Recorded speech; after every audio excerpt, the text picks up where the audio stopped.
In this video, I thought I would try and explain how I work stuff out, because I think the previous videos have all been a bit, ta-da, here's a thing that I've done.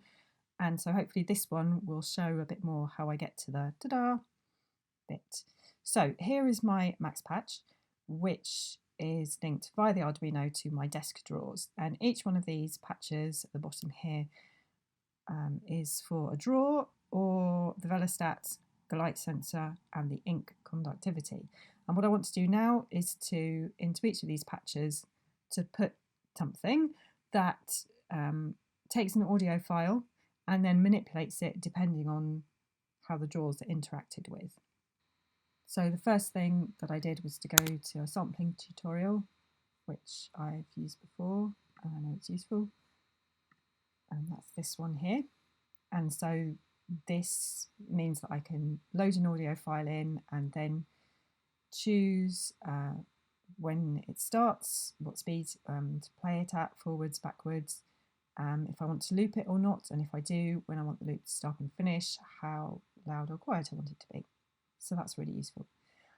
But I don't need all of the bits in that for what I want to do, or at least I think I don't at the moment. But when I put my audio file in, I found that it clicks as it loops, even though I had faded it in and out at the end of the audio file. So I was looking for something to smooth that. And I know that there are various options to do that. So what I do is to go to the Cycling 74 forum and have a search on there. And a few things came up. I thought this one was quite interesting.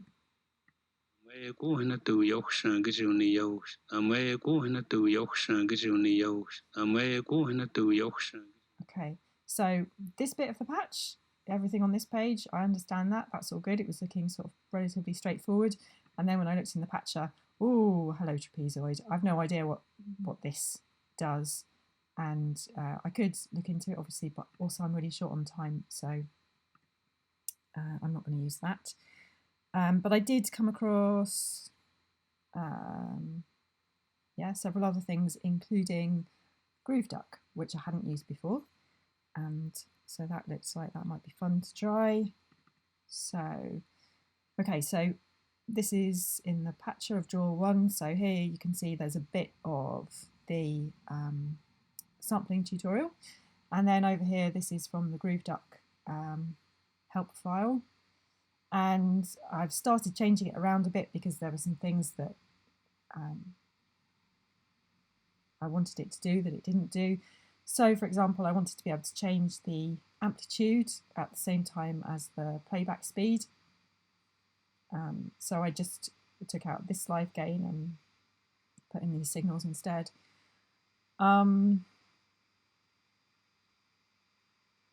Yeah, I can't. Oh yes, and that I just scaled it up here just to try. But then there's still something that I wanted to do that I couldn't work out in my head how to make it do. So when this happens, what I do is I try and write it all out longhand, write the problem out, just to make it clearer for myself. Sometimes just writing it out is enough to help me to realise what it is I need to do. If I can write it out really clearly, then that's also helpful if I want to post it on a forum. One of the things that I find when I'm searching on forums is that sometimes it takes a while just to even ask the right question. At the moment, I'm just gathering information that might be helpful. For example, looking at the help files, these compare two numbers. This, which I feel might be useful in some way as well, might be something here that I can use. I looked in the old patch that I had made a while ago using my old friend, the sampling tutorial. And what I was trying to do was to use the x coordinates of an accelerometer to change the file that was played from the preset here. Try out different ideas. So for instance, here I was just trying to see what might happen if I did some sort of if statement, or trying to use split. I've also looked at using loop interp, and that's the GrooveDuck, and using operators. I eventually found a way to do what I wanted to do, and it was using a combination of things that I'd used in the past and things that I'd found in help files or on the forum. And crucially, this object, which I hadn't seen before, G-switch, which is a thing of beauty, and I was extremely pleased to find it. So basically now, if the drawer is opening, then the sound is getting faster and louder, and if it's closing,